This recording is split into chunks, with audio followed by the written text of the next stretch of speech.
2012 State Teacher of the Year, Mark Ray.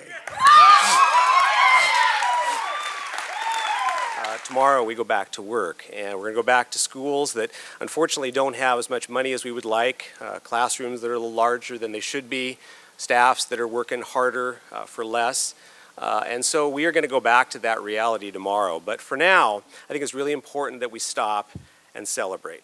First of all, my dad, who was mentioned before, he was a teacher. He taught communications at Lewis Junior High School. He had 5 preps without textbooks. He taught speech, drama, journalism, yearbook, radio.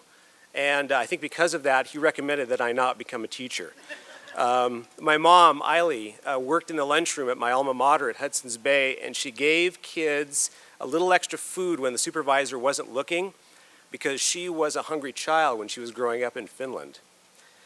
My wife, Karen, who I went to prom with 29 years ago. He has a way with talking to people and has a way with communicating what needs to be done, and just a lot of people get it. He will do whatever he has in his power to make sure you get the proper information. This is the first time a teacher, a librarian, has ever been selected as the State Teacher of the Year, and I'm also an instructional technology facilitator. And so that is somewhat unique. To be outside of the classroom, to be a specialist, to be a teacher librarian, gives me a great opportunity to advocate for strong library programs and for teacher librarians. This one you're going to have to do some thinking. It's going to be a little bit of heavy lifting because you have to think about how this technology has impacted culture, economy, things like that. A lot of kids actually learn a lot just from him presenting in the library. The story that I'm telling is 21st century learning students need and even that teachers need is something that's wholly unfunded. We talk about digital literacy and digital citizenship and information skills, and those aren't tested. Those are, to me, are essential lifelong learning skills. Not a whole lot of people realize how important librarians can be, but he's pushed that boundary once again above and beyond because he's just such a wonderful person to be around. I mean, if I could live anywhere, it'd be here with Mr. Ray, in the library, basically. My role has changed to be kind of a facilitator, a mediator. I've used various terms as kind of a joke associated with the job description. I kind of at one point was really upset with all of the discussions in my profession about the job title, and so I picked up names like, for a while I was the information czar, and then I was a slayer of information ignorance with a black belt in Think Kwon Do. He explained this to me the first time I came here in my freshman year.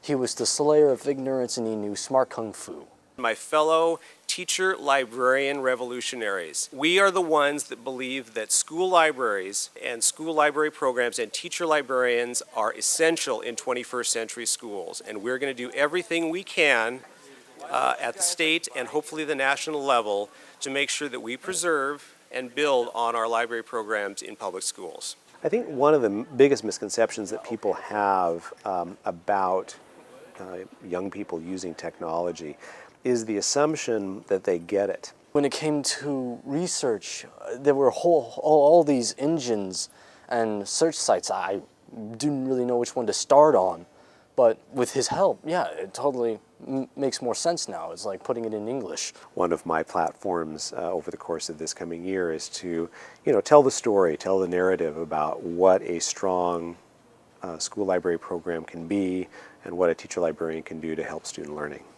See you guys tomorrow.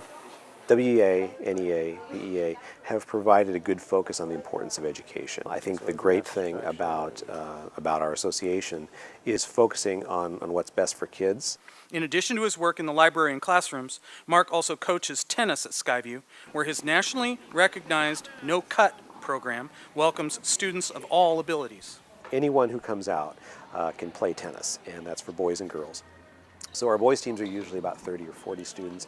Our girls teams actually range anywhere from 65 to 85 girls. With coaching, it's an opportunity to really work closely with students and to teach. The other thing that's great is I get to watch them grow up. And this year, I'm saying it to the camera, we're going to be state champions. I leave the day, at the end of the day, exhausted. It's wonderful. He's like a knight in shining armor. That's exactly what Mr. Ray is. I feel like following this career path would be a wise idea because I'm just content and happy in the library. I graduated from the Evergreen State College in 1987, and I believed that I could do anything. I chose to become a teacher, and as Robert Frost said, that has made all the difference. I thank you very much. It's an honor to be here. Thank you.